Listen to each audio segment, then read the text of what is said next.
Okay. We left off yesterday. We were speaking about a case, Bekarish b'milveh, sheish le'mashko. A person borrows money, and the borrower gives collateral to the lender. Okay? So the lender has the collateral, and the borrower owes the money. And the lender says to the borrower, which is the woman, I'm marrying you with the value of waiving the debt. So we had earlier in the parak, is mukudeshes, right? She's mukudeshes. Since it's a shaveh pruto, since it's worth a penny, so she is receiving something, and she's agreeable. She remains silent. Mukudeshes, right? But here was about the same thing is happening, except the lender did not return yet the collateral which the borrower gave. So what is the mindset of the borrower? Although the lender is saying, I'm waiving the debt, and I'm marrying you with the value of waiving the debt, how does the borrower process that? Does the borrower feel she's receiving something? Because you're saying it, but factually you still have my money, you still have my collateral. So maybe there's no Gemira's das. The person is not fully agreeable, although she remains silent, or not. I'll give you an example. There's an argument, the second parak. Person is mekadosh with a shtarchov, meaning the husband lent money to a third party, and he gives this woman the document that has value because it has value on the open market. Okay, and he says it's whatever the value is, right? Shtarchov, harem mukadeshes with the shtarchov. She takes, remains silent. There's an argument whether she's mukadeshes. Why? Because what's the halacha when you give a document, a loan document to a third party? Now, if the lender now goes and waives the debt, what happens? The debtor doesn't owe the money any longer. So the woman, when she receives it, although she remains silent, but the Gemara has a question. When she receives it, although she's silent, is she agreeable to marriage? Maybe she's not Gomer's das, because she worries maybe he'll waive the debt. So if he waives the debt, what did he give her? He gave her nothing. So if that's the case, ein mukadeshes, because it's lacking in Gemir's das, because even though what's the likelihood doesn't make a difference. Since he's in the position he could, if he should choose to do so, that's enough to detract from the intent of the woman, although she's remaining silent. The question, but if you evaluate people's mindsets over there, I'm not sure. If you would say explicitly, I accept regardless, because I trust you that you will not do it. Yeah, but there it's a question. I could come back after you give the money that I paid. Right, but here, the question is, she's agreeable to marry. I'm not agreeable to marry unless I'm secure in terms of what I'm receiving. That's from the start. So you see over here, even though we say shtika kodo, we say silence is usually is acceptance.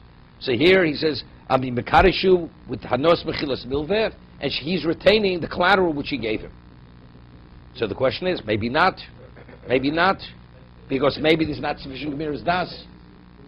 I'm not the case I quoted from the Gemara in the second paragraph. I'm just giving you an example that even though the shtika, silence doesn't mean I'm agreeable to everything you say. Because if it's lacking Gemir's das, it's not a marriage. And there is such an opinion. So what's Rav Nachman saying over here? That even though the lender retains the collateral, he hasn't yet returned it to her. But since factually he did give her hano, right? Is the Gemir's das? There's not Gemir's das. So he says there is Gemir's das. Where do we see the equivalent case where there's sufficient intent and therefore she's married? Rabbi Yosef Rabbi Yehuda. That is the equivalent case of Rabbi Yosef Rabbi Yehuda. What is that? Lavam Rabbi Yosef Rabbi Yehuda mos harishonos lavam l'kedushin.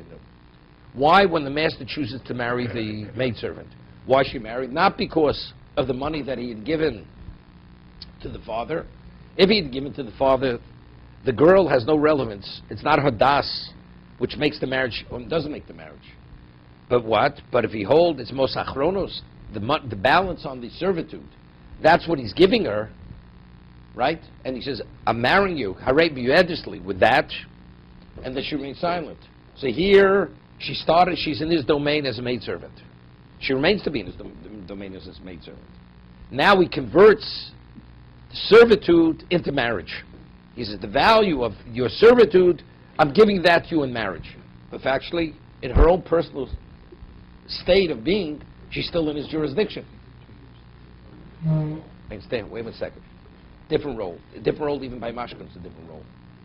Before, as a lender, you have a right to that collateral. Once you waive it, you're just a custodian. You're a shomer. No, since it's also a different role. It's a different role. Different role. But since the collateral is still in your possession, maybe that's enough to detract from the Gemira's das that's necessary to bring marriage about. It's the same thing. Before, I'm a maidservant. Now I'm a wife. But factually, I'm still in your domain. I'm under your control. So maybe when the woman is under the control of the master, maybe she's not in agreement. Maybe there's not sufficient Gemira's das. We'll see. But this is the way Tosas learns. If you say he just has to inform her, before the Gemara says that you have to inform the minor that you're marrying her. She's a minor, correct? Amivri is a minor. When you inform her, so we discussed the whole concept of Ratzon. Is it informing or just the Gzeres you have to inform her? Or no, she has to be willing. She has to be willing. What about she'd say, I'm not interested? If you hold most achronis to kiddushin, and she would say she's not interested, she's not agreeable to the marriage. Is she married? Ernie, what would you say? I would say, she's probably married because of you. According to the way we're learning now, she will not be married. Will not be married. Because then it has no relevance to what we're talking about now. Correct? If it's just going through the motion, there's no issue of Gemira's das. You just have to inform her that I'm converting servitude into marriage. That's all. Gzeres HaKosov, she's a minor. So what did we discuss? The two issues. There's halachic das where that makes the marriage. Right? So therefore, if a person marries a minor and she's agreeable to be married, she says, I agree. Unrelated to the father. She's not married. It's nothing. Because we say her level of agreement, her intent means nothing. It has no halachic ramification. Right? That's a minor. What about an Amar Vriya? Amar Vriya, of course, is Gzeres because although she's a minor, the master can marry her with what? With the balance of the servitude. But minute what sources Yud, she has to be willing to marry. Even though in other areas her willingness means nothing, because she doesn't have halachic das. But within the context of Amar Vriya, her willingness is sufficient. So we're not talking marrying a 2-year-old child. The child doesn't know what's going on. She's 8 years old, 9 years old, 10 years old. And you say, I'm converting the balance of the servitude into marriage. When she says she's willing, that causes the marriage, the transition to take place. So you need two aspects. You need an objective aspect. You need the shepherd aspect of some. You need kesef. Plus you need some sort of subjective. You need Gemira's das. Gemira's das. Whatever that Gemira's das means willingness. She fully is willing to marry the man, the master. She's fully willing. No, of course not. She's married on Torah level. She's married on Torah. Father marries off his daughter as a minor. Right. So in the case of a regular marriage, To a minor? The guy says, all right, it's to a minor. It's meaningless. It's meaningless. So Why is it meaningless? It's meaningless because she doesn't. Because she's a Still ketana. under the jurisdiction of the father. No. What about she's an orphan? Her father died Fine, so- years so earlier. das. She doesn't have das. She doesn't have halachic das. So then why- Halachic das. Halachic das she doesn't have. So why in the case of an Amivria, where there's already the institution of Yud incorporated? What's Yud? What's Yud? Not the Yud father is a- married. he is The father didn't marry her off. What? The father didn't marry her. There's For- most for a- achronos. Okay. This is the balance is what brings about the Yeah, marriage. but still, Yud is still in there, even with Rabbi Yosef Rehuda. Yud is in there. So the Gzeres, what is the Gzeres? That's our discussion. What is the Gzeres Kosev of Yud? What is the Torah saying? Therefore, Torah, even though she's a minor, and he's marrying with the balance of the money, it's a valid marriage, which normally it's not going to work. Correct. But this context does work. But we had earlier this Gzeres Kosev. He has to inform her. Now, what does it mean, inform her? And when he informs her, what's her response to be informed? It's just to be told, I'm marrying you? I would think so. No. I'm telling you, no. then it has no relevance to this case. Because here we're saying, just as over there we see that you need Gemiras Das, that there is Gemiras Das, although he's retaining her by the mashkin, although the lender is retaining, it's in the collateral's in his possession, there is Gemiras Das. We're equating one case to another. We're comparing the cases. They're alike. But if Omivriya has nothing to do with her willingness, it's just being informed, what does that have to do with this? Here you may have Gemiras Das, there you don't need Gemiras Das. Right? So you see clear. So that's what Gemara says. Lavam Rav Yosef Rav Yehuda Moshe Rishon Lav Gushin. So what is high halvo? So it's halvo. What the balance is halvo. Vigufa mashkanik, right? And she's the mashkan. She was the collateral. Meaning the father took the money and he said, "You collect the value from her." That's the collateral. This is like what we call a mashkamtit in the chaisa. Person borrows money. He says, I'll give you collateral, and you can use the collateral, and we're going to whittle down the debt by your usage of the collateral, right? The lender, they could have such an arrangement, the lender and the borrower. Same thing here. The father is the equivalent of the debtor, right, and we're going to whittle down the debt over 6 years by my daughter being at your service to be in servitude. That's what it is. That's Rabbi Yosef Yehuda. So she's the collateral, and the father's the debtor. Where do you collect the debt from? From the daughter. Right? That's how you pay off the debt. And you see over here, he could convert the debt into marriage, although she's in his domain. Similarly here, although the mashkon, the collateral's in the domain of the lender, when he says, Harebu Kadeshli, B'Hanos Mechilas Milveh, that itself, we see it's valid. Similar to the Yom Evriya. That's what the Gemara is saying.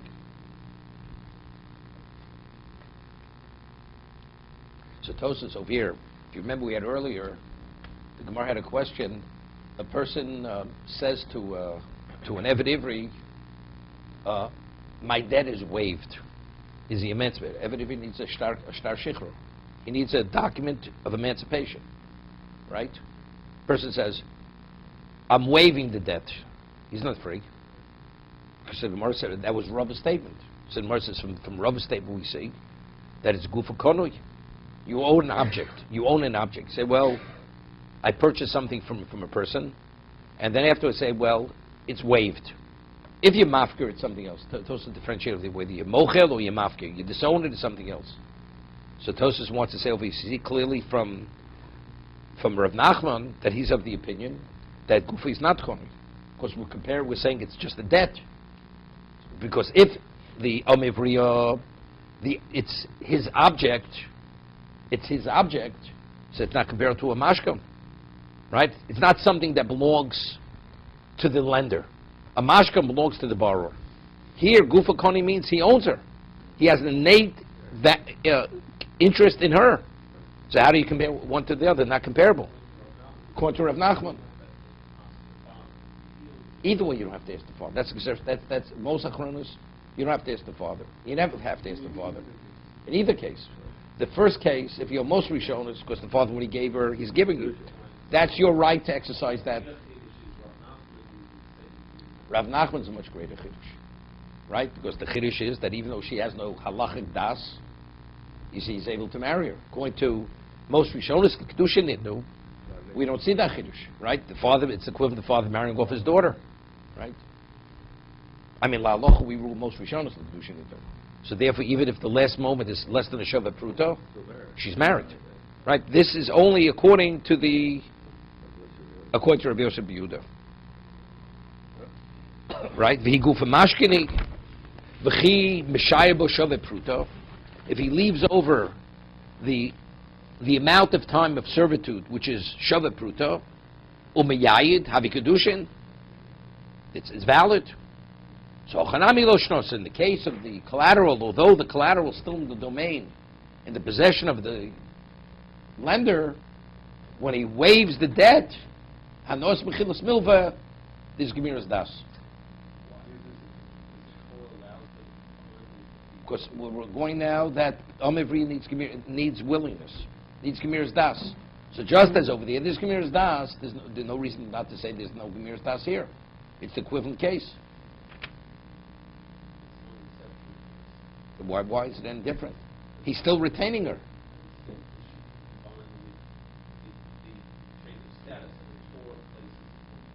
But it's placed upon her only if she's in agreement. She's agreeable to it. She's not agreeable, there's no change of status. But yet there is a change of status. So you see from the Torah that a woman is willing to give herself in marriage and to value that because they see she's married, although she's still in his domain. So similarly here, although the collateral is still in the domain of the lender, when he marries her with Hanos Mechilas Milveh, she values that sufficiently to be agreeable to marry.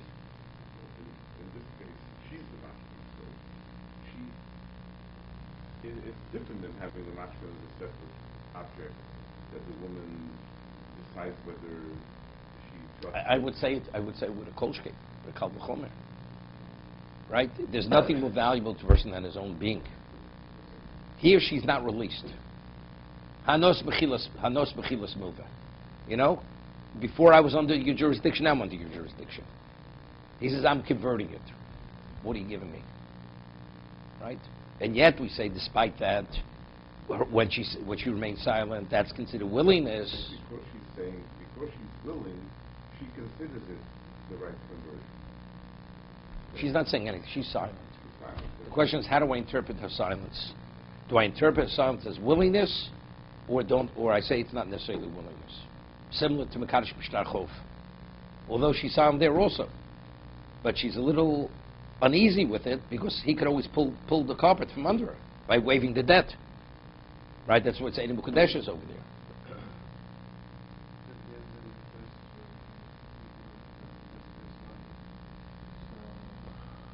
No, here you don't need Das Acheres Magne. Here you don't need Das Acheres Magne. Here it's Hanos Mechilas Milveh. That's like feeding her, and giving her pleasure. It's satisfaction.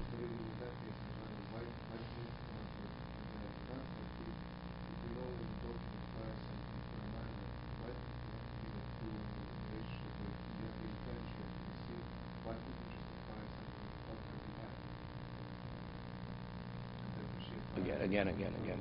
You're talking about the Amivriya or the case of where she receives it? We're drawing from the Amivriya. Seva Kabli Kedusheich is Mukadeshes, right? That's the case from yesterday. Father says to his daughter, go out and receive this object. When she receives it, you will be married. So we have a problem. No, she has to acquire it. A minor doesn't have the ability to acquire. Yeah, seriously, why do I need that? What do you mean on her behalf? She's the one who acquires it. Father's out of the picture. The master. He's not acquiring. He has to give her something. What is he giving her? Right? He's giving her what is he giving her? So evidently she's acquiring. I mean, it's not simple. It's not simple.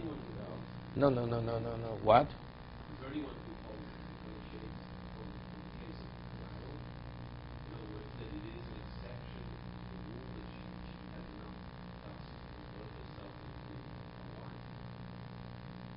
I mean, if you hold like the Rishonim, that she doesn't have to be willing, she just has to be informed, then the whole thing, then it's difficult. There's no comparison. There's no comparison between the two of them. Right. Okay, we're going according to this Tosa Shita. The other ones is difficult. I'm not coming to explain them. The only is an exception to the whole concept, and the fact that she has a New York Das, that's the whole issue. So to learn from that, No, why not? That I could learn it. Of course, here it's a Chiddush HaTorah. But here we're dealing with an adult. We're dealing with an adult. over here. But you're learning over here that the mashka No, there's is no coming problem. From the No, not the mashkin's current. Despite the lender retaining the collateral, Right. when she remains silent when he says, I'm marrying you with the benefit of waiving the loan, there's sufficient Gviras Das. It's an exception. No, it's not an exception. The exception is that you don't need that, even though she doesn't have das, but is that called willingness? She has to be no less willing than an ordinary woman getting married. That was, we're equating. An Amivri has to be as willing as an ordinary woman to be willing to be married. But an ordinary woman, if she wasn't a mother, if she was a cousin, there's no concept. Because we don't value, it's not a halachic das. Exactly. So you have to meet the criteria of sufficient willingness. So we say That they're on par. But we say The question is, there a consequence? An adult, there is a consequence of insufficient willingness. Normally, a minor, there is no consequence. Correct. Here, there is. But we're talking about the first step. We're not talking about the consequence of that step. You understand? Marriage is not marriage unless the woman's willing, correct? So, a katana, even if she's willing, why she's not married? Because it's irrelevant if she's willing. Now we have a question over here. When the lender retains the collateral, right, is the woman willing when he says, I'm marrying you with Hanos Mechilas Milva? So we say, definitely. Because that aspect, that criteria you have to meet even by the Omivriya. She has to be willing. What's the chiddush? Not that she has to be willing. That it has a consequence. That's the chiddush. But in terms of willingness, it's no different than the willingness of an ordinary woman getting married. No. Without it, it's nothing. Right. And you see, by Omivriya, that could actually bring about the end result. See, also where her willingness, she has halachic das, that's considered willingness. So if she's willing, the marriage is a marriage. Okay, let's just go a little further. We'll get back to Tosis. Osis machkimus. Tanu Rabbanan. Ketzav Mrs. Yud. Now, how does a master marry the Omivriya? How does it take place? It's interesting. It uses the term Ketzav Mitzvahs Yud. Person says, Ketzav Mitzvahs Kiddushin. Right? Right? What is the mitzvah of Yud? The connotation is that there's a mitzvah for the master not to retain her as an Omivriya, but actually to convert the servitude into marriage. That's what it seems to be from the connotation of the Brisa. Omev b'fnei shnayim, harei mukudeshes li. He sees before two witnesses, mukudeshes, harei mureses li, afilu b'sof sheish. Even at the very end of 6 years, afilu som l'chshkiyas achamo. It's right before sundown. The day is about to end. We'll see. If there's most Rishonos, most Achronos. We'll see in a moment.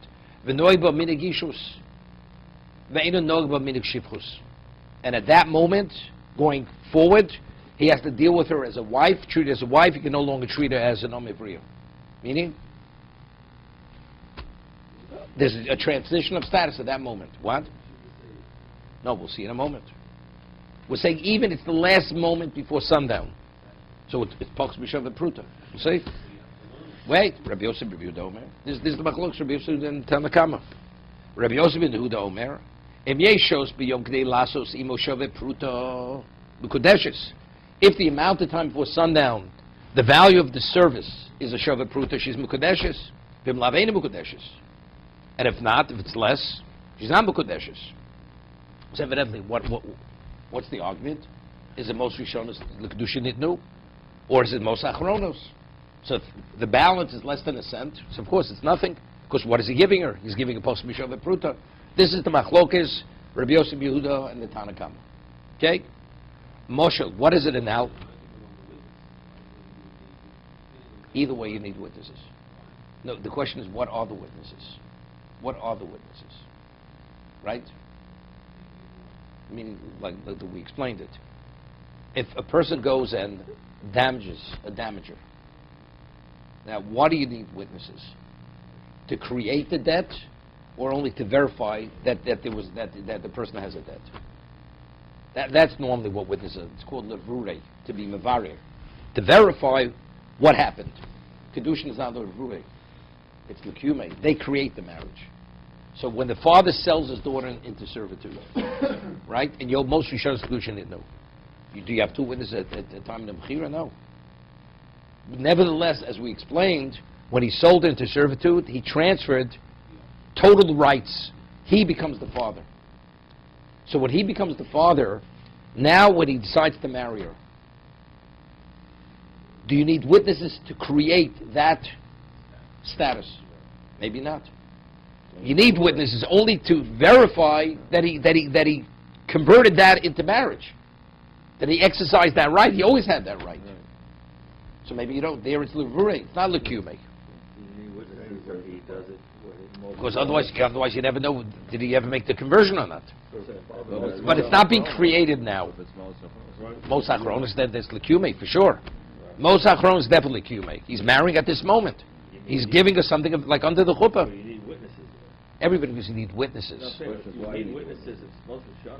You need witnesses at that point when he sells it into. Everybody agrees you need no witnesses. At that point, if it's No. most Shanos. Right. Even though that is. Let's say you would have a document to prove that the father sold his daughter to him as a slave, as a maidservant. Okay. Okay?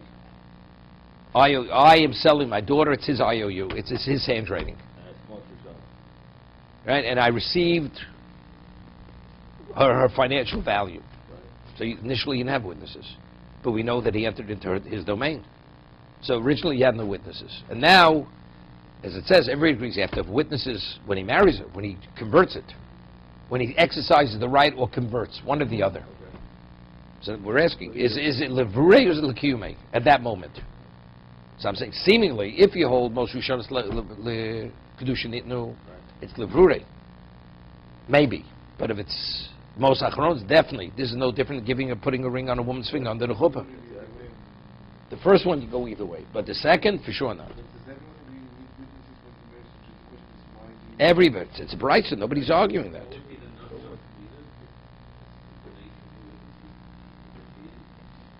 If you'd have an Anan Sadi. Right? If you hold livrei, Anan Sadi is enough. We could all say with certainty this is what happened. The Brura means what? To verify. I'll give you an example. I always mention the Chuvas Rashba. A man has a ring on his finger, in his hand, Right. and the woman, he's about to put the ring on the finger of the woman. And the woman definitely, we x-rayed her, she doesn't have a ring on herself. And there are two witnesses, and he says, Harei Mukdeshes li, and they see him in motion about to put the ring, then all of a sudden, there's a clap of thunder, and they're distracted. They turn their head, and a moment later, they turn back, they see the ring on the finger of the woman. Right? The question is, without a question, we could say with certainty he put that ring on the finger, but they didn't see the ring put on the finger. Rashba says it's not a valid marriage. That's the- No, she doesn't need a get. It's not marriage. That's the- It wasn't witnessed. Why? But if the witness is only levure, they could say with certainty, we saw the ring before, we saw the ring afterwards, but we didn't see the ring being put on her finger. So if it's just verification, she's married. Right? But if they create it and they have to witness the ring being put on the finger, she's not married.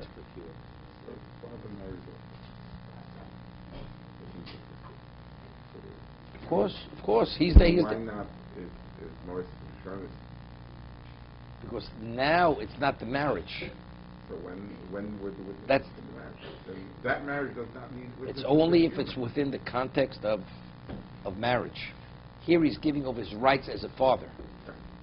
So he's you're giving- saying the marriage is coming later. Maybe But the not. marriage When I later said- doesn't- when I said doesn't no, mean either. No. Yeah. Again, let's get back to it. I didn't say most Rishonos. It's definitely not leukemia. I didn't say down leukemia. I said I could entertain. Maybe it's not. Maybe it's not. As we explained, because when a man sells his daughter, why could the master marry her? No. Because the master becomes the father, Right. right? Right. So now, she's fully in his domain. He just has to activate that right to marry her.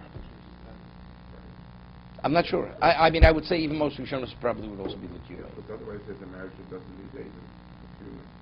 That marriage. But it could be levrure. It's verified that he made the conversion. She was fully in his domain before. You're always going to need witnesses. No. Yeah. But then It's logical to say, no, the Rashba for sure. The Rashba is an ordinary case of marriage. And nobody argues that case. If it's leukemia, it's leukemia. That's the conventional case. The witnesses have to witness the ring being put on her finger. Knowing it was put on her finger is not sufficient.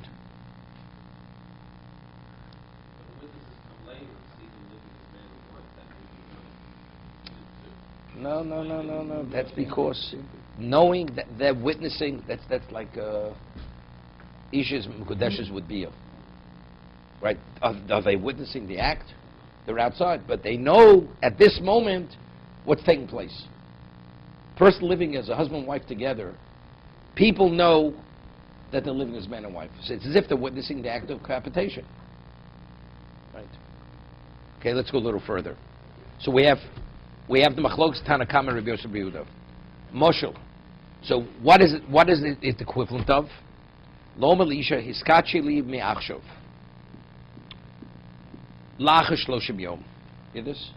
A person gives a woman a ring now, and he says me'achshov lacha shlo. From now, but only after 30 days. After 30 days will be retroactive from now.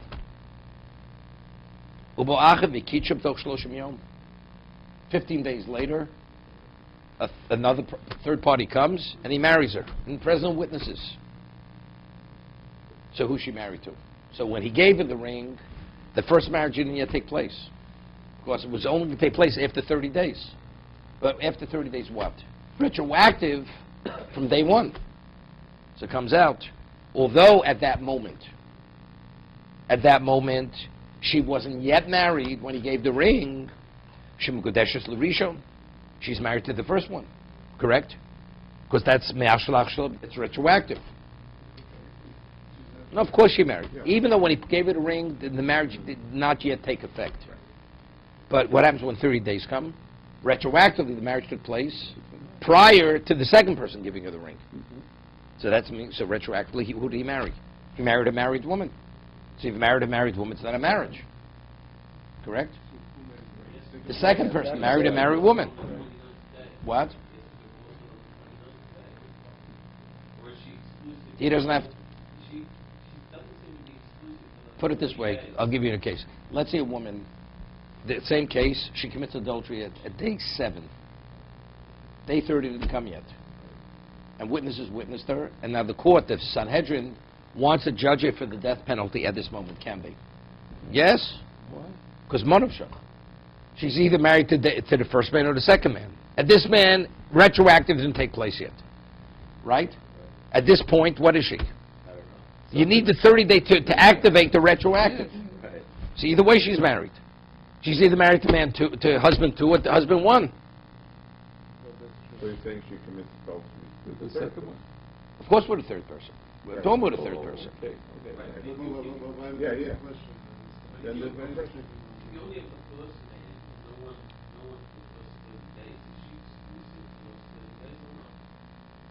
It didn't take place yet. It didn't take effect.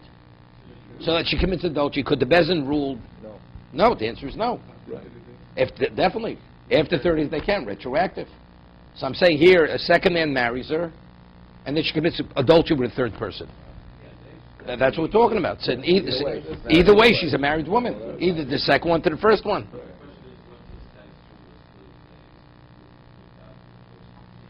That's Gemara later. Can she break it within the 30 days? No. She can't break it. Can't break it. She says, I'll give you back your money.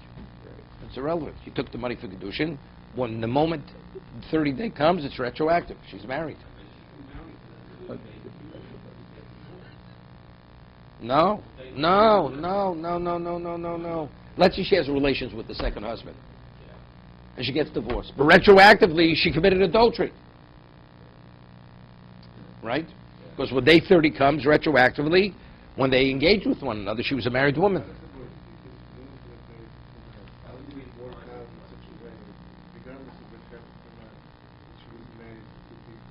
She wasn't married to 2 people. She wasn't married to 2 people. No, retroactive. She was not married to 2 people. So one that takes the fact that the second husband is no longer... Is not her husband, because he married a married woman. Why would the woman allow this? They wouldn't allow it. It happened. Kasha for we're talking about theoretically. Such a thing happened, right? If she committed adultery with the second person. Yes. Retroactively, she committed adultery, right? So she gets judged there too. They were witnesses, then after 30 days, the Sanhedrin can... You know, there's a concept, I'm saying this facetiously. Right. A man marries her 2 weeks later, and the wedding is Erev Yom Kippur. He engages with her, and he dies before Sukkot. 30 days didn't come. So evidently he didn't have to do tshuva for adultery, right? Because when he engaged with her, it's like a davar shel b'olam. Didn't happen yet. So the chet didn't happen yet. So does he have to do tshuva? Doesn't have to do tshuva. I'm saying joking. Okay. Theoretical question. It's like anything. I buy something. When I give you the money in 30 days from now, but I make to do the kinyan now, or let's say conditional sale. Why is it the same thing? I say, when I give you the money 30 days, it's mine retroactively. If I don't, it's not mine retroactively. Same thing here. But here's something else. When 30 days come, it's definite. 30 days will come. 30 days come, it's retroactive. Just kiddushin. We're talking about kiddushin. To be continued. Why did somebody do that? That's another.